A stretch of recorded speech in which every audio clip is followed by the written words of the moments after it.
and let them take care of you. I think it takes a bigger man to accept help than it does to not accept it. Yeah.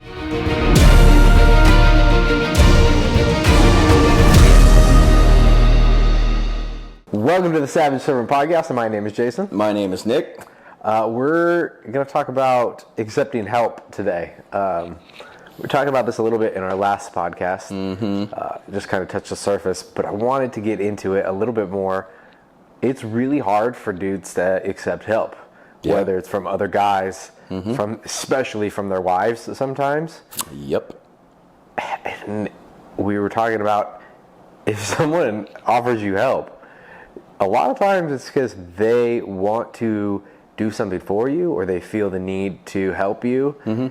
And although you may think you could do something better or you just feel insecure about getting help from someone else, it's a good practice to say yes and just accept help. It's hard because as men, I think independently, we want to take on every challenge and everything by ourselves because we want to be in control. And it's hard taking that help from, your wife, your girlfriend, maybe even sometimes a friend or anybody that's willing to lend a hand when you don't ask for it. But if you think back, you may be taking away from like their acts of service towards you. And, that's one of the things that we've talked about before, like it being like a love language kind of a thing where you're taking away from them by not allowing them to do something for you. But also, as we spoke about in our last podcast, being able to give. Maybe they're in need of something in that moment from you, like your girlfriend or your wife. And by doing something for you or offering to do that for you, they're filling that cup within themselves. And so by saying no and not allowing to do that for you, you're kind of taking away from them. But an option that we didn't explore is like doing that, whatever it is, with them. Like instead of getting help doesn't mean that you're just taking your hands off the wheel. Yeah. Well, some people think of it that way, like, oh, you're going to help me out here, cool, go do this while I don't even pay attention to it. Yeah, and those are not always the same thing. Sometimes there are times where you'll ask for help because you just can't get to something. I think that's something completely different than doing something with someone, but both are help. Potentially you could get help from someone that you work with or someone that works for you, delegating tasks. A lot of leadership is being able to give up tasks. Delegation. One of the conversations we had, it was with Derek, and he was talking about he really stepped up in leadership when he learned if someone else can do this 70% of the way that I can do it to that level of skill, but that means I can give my 100% to something that's either more important or something that someone else can't do. That's where his leadership really took the next step in him becoming a leader. So that's a big part of it too. You think of it sometimes as being weak, needing help. You can take on a lot more with more people being able to help you. Yeah. And I've learned that like there's nothing wrong with asking for help. It's true. Like before I used to have this, it made me feel weak. I was just weak for ask for help. Like do it on your own. Don't be a wuss. Like you're fine. Like other guys are doing it, like this, that, and the other. But at the same time, it's just like that's more of a prideful thing. That's more of like, you're shooting yourself in the foot by not asking somebody for help right now because you're going to make mistakes that say they already made and figured out, and you're going to learn on your own, and it's going to set you back. Well, just as a simple example, editing these videos. I have learned how to edit them, right? I can edit them. It takes me quite a while to do. I also work full-time. I'm in school and am running a business.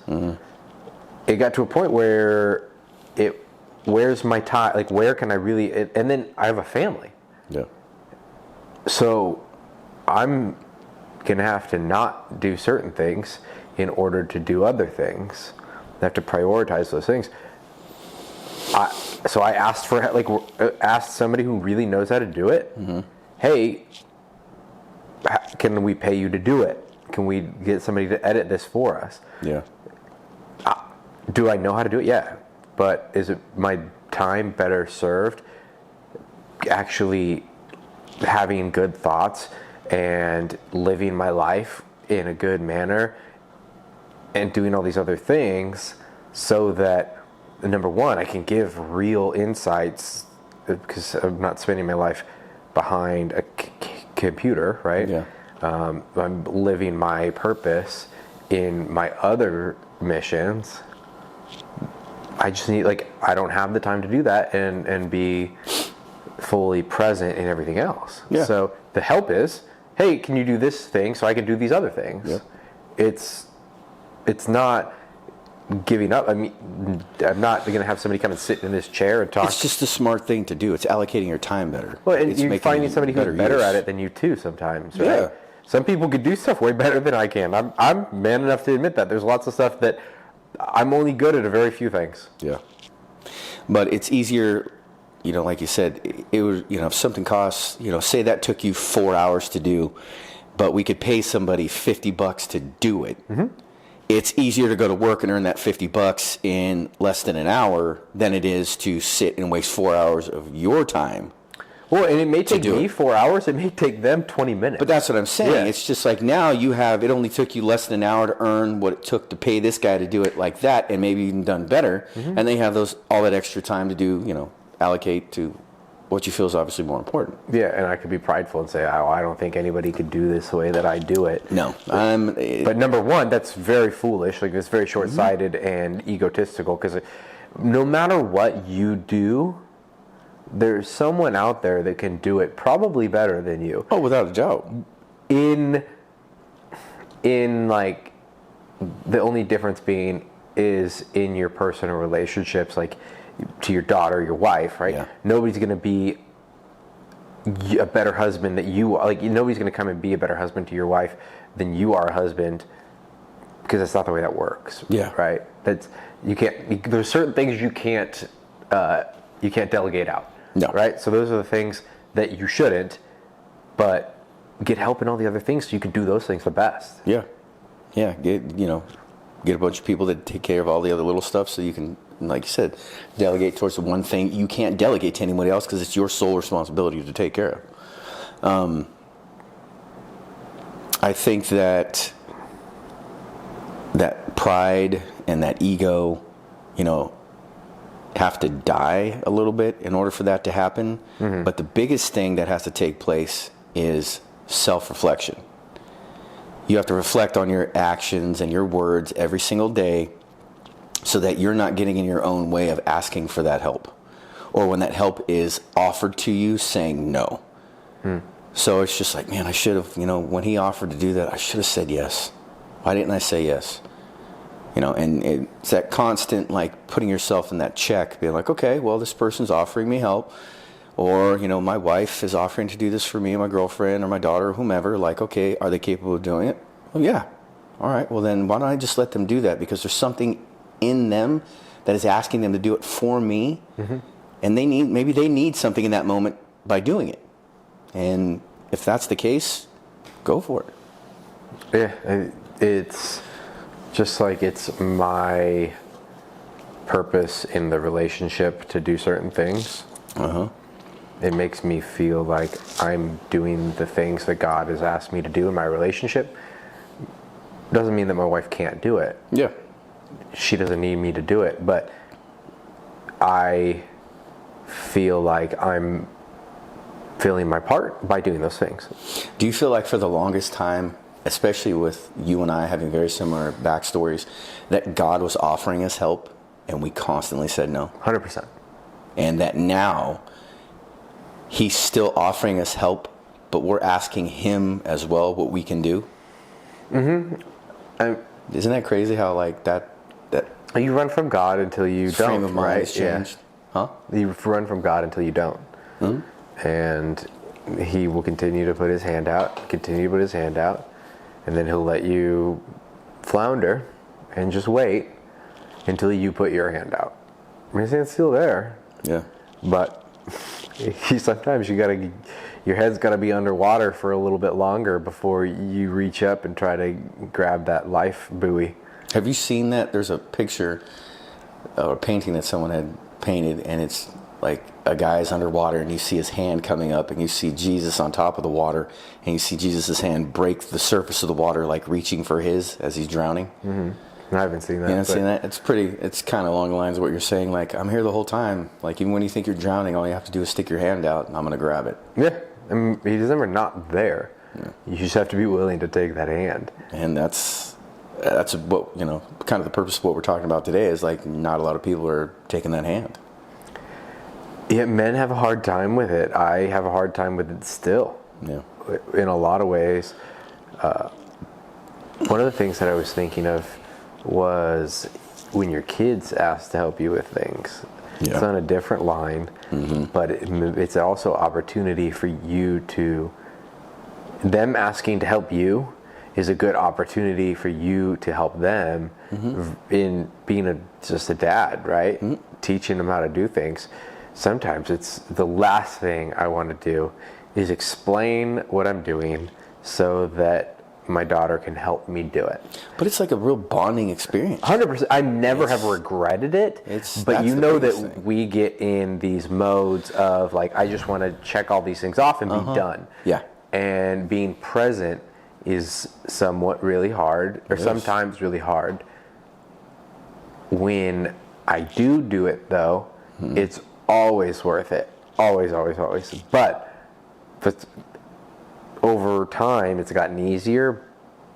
There's still times where I'm just zoned in, or I just want to put my headphones in and work on a project and knock it out and feel fulfilled. Yeah.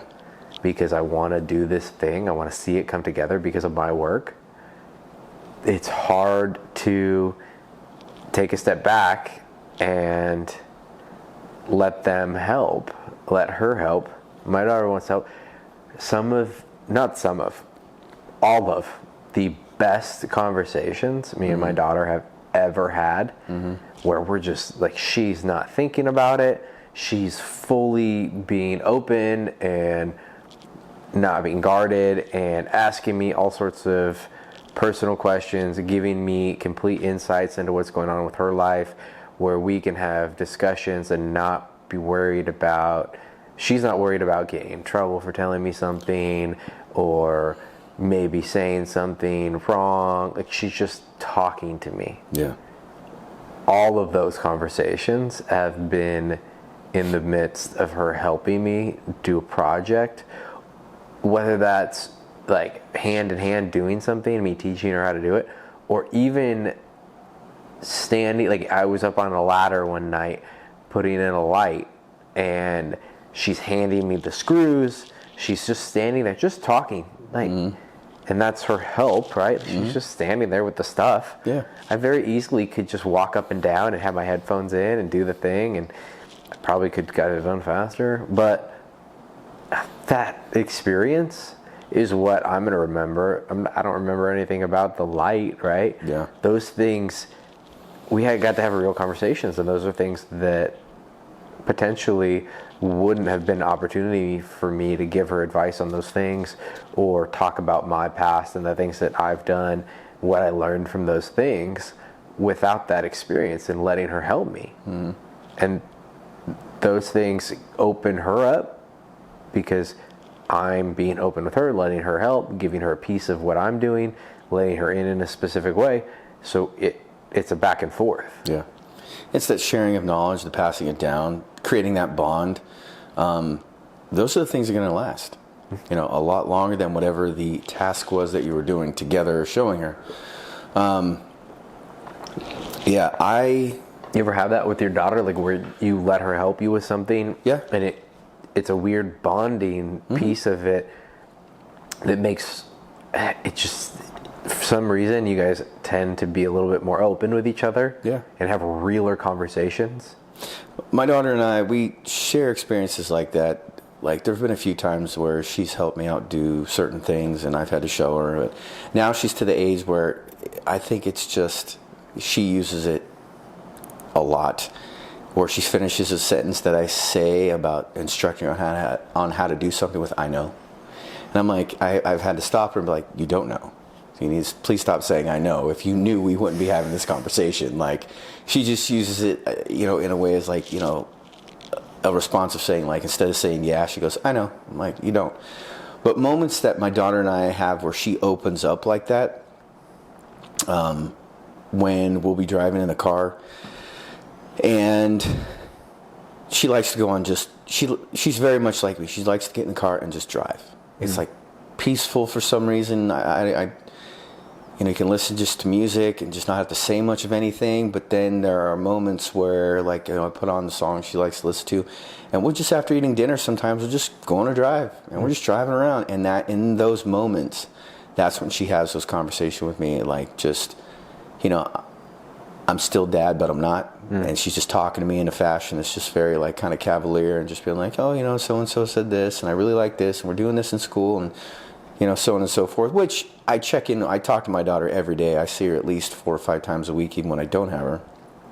But in person, having that moment, like, that's when that happens. Yeah. And I love think those moments. maybe other, like, different relationships have different ways of getting into that. But her being able to help you with stuff, nonetheless, can at least teach her something. Right? Yeah. No, that's great. I know a time will come where I'll start to try to teach her more things. Like, I just got her a bass guitar, and I don't know how to play guitar, so I really don't have anything to, like, Can't show help her. Yeah. No, but I was like, I can help you get all the stuff, and her uncle's teaching her how to do it. That's cool. Plays. So I was thinking to myself the other day when I got it for her and I brought it over to her mom's house, and she's putting it on, and I'm like, "Oh, that's really cool." And then I'm like, I have nothing to share with you. You know what, though? I've tried to play. If she learns how to play, yeah, and you let her help you learn how to play, that's a cool bonding thing for her and you, because she'll feel like she's in the teacher's seat, right? Yeah. So that'll give her a different dynamic, and that would be a different, like, another way for you guys to get. And then my only response to her when she tells me, will be like, "I know. Yeah. I know." Oh, way to ruin a moment, Dad. No. I thought about that too. I told her, I was like, "You have 1 year to learn a song, and I need to hear it." I like it. We have a couple buddies that do a lot of things that I'm okay at, but they know how to do a lot more of, and I'll ask them to help with things, or they'll offer. I used to have guys offer to help me with projects all the time, and I would, I've got it, I'm cool. And I'll do a whole project by myself, and I'll get it done, but it wasn't. There's a lot of things that I'll get in the mindset of, I just want to get it done. Yeah.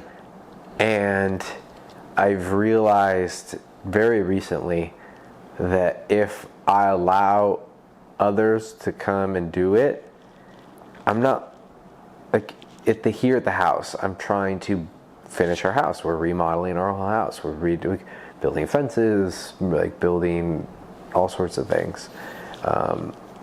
When I've let other guys come and help me that have offered to help me, I'm not doing this thing where I'm like, once the house is done, then we'll live our life. Like, then we'll have people over and we'll have fun. Like, I feel like I've done that for so long. Like, once I get here, we'll be able to quote unquote live, right? Yeah. Now, if I allow people in to do those things with me, their experiences, I get to, like, one of the coolest memories we have here at the house is my dad and one of our family friends coming over, and we spent 2 days building a fence. But could I have done that by myself? Yeah, sure. Like, I could watch YouTube videos and figure out how to do all the things, and most of the stuff I already knew how to do. Yeah. But I could have looked up all the plans online and done it myself. But how cool is that? Like, how much more of an experience is that to be there all day with my dad, have that time with him, have that time with the family friend, like getting to, like, hang out just shoot the shit as guys, and then at the end of the day, like hanging out, having a few beers, whatever you want, right? It doesn't have to be, you don't have to drink, but like whatever it is, sitting around and just being excited about what you guys did together. Yeah. And men, we bond shoulder to shoulder a lot more than we bond face to face. Yeah. One of the things that's different about us and women is women bond a lot about talking, men bond a lot more doing things together. Yeah. And so that's a huge experience just in itself, and the opportunity for guys to let other men help them, where you are building those relationships and actually having things in your life that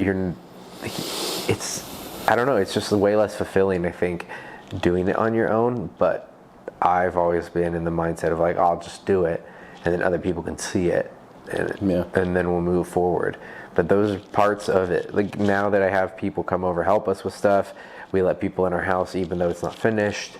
Our life has gotten a lot better, and it doesn't feel like I'm trying to work towards having a life. It feels like I'm having a life and doing things along the way. Yeah. I think sometimes we get so narrow-minded because we want to go through like the plan that we have in our own mind as to where, you know, that project should go, or whatever it is that we're trying to do, that we want the path of least resistance, and sometimes adding more people into that equation we think will add more time to it getting accomplished. And so we're like, nah, it's just easier if I was like by myself and just bang this out real quick. Or you think it'll be perfect if you just do it on your own? Yeah. How often does that work out? Not a lot. Like there's always some sort of issue, right? Oh, there is. Every project I've done, there's been something where I didn't expect. So it's hard to make those, just let it go and do some things and let other people help. But yeah, I agree. Yeah, and you know, they're helping you out. They're sharing their knowledge with you about whatever it is, and should that come up again, you're more equipped to handle whatever it is. Yeah, and I guarantee they probably know some things that you don't know. They're like, look, I made this mistake 3 times. Don't do this. And without them there, you'd be calling them up, be like, Bob, so I did this thing. And he's like, yeah, nah, I would have told you not to do that. That's true. Yeah, there's a lot of things that I've done at our old house I did. And my dad was like, and I made a mistake, and I would call my dad up and be like, hey, so I did this. How do I fix it? And he's like, dude, I did that before, this and this, right? So he'll help me fix it. But he definitely would have seen it coming if he would have been there, if I'd asked him for help. So that's a good point. Yeah. Accepting help is a great thing for you and the person that's offering. So try to get more into the mindset of accepting help when you, in the back of your mind, think that you need it. And even sometimes when you don't really feel that you do, because you're strengthening some type of a bond with somebody that had the forethought of thinking about you and what you may need. And that's important, because we've got to take care of those people in our lives. And let them take care of you. I think it takes a bigger man to accept help than it does to not accept it. Yeah, I agree. To turn it down. I agree. All right, well, you good? Yep. All right, be a savage. Be a servant. Thank you, everybody, for watching. If you like this at all, if you got any info, or you just like us going back and forth, making each other look stupid, just share with one person. We are on podcasts, Spotify, and YouTube. And we will drop episodes every Monday, Wednesday, Friday, 7 a.m. Pacific Standard Time. And until next time, be a savage. Be a servant.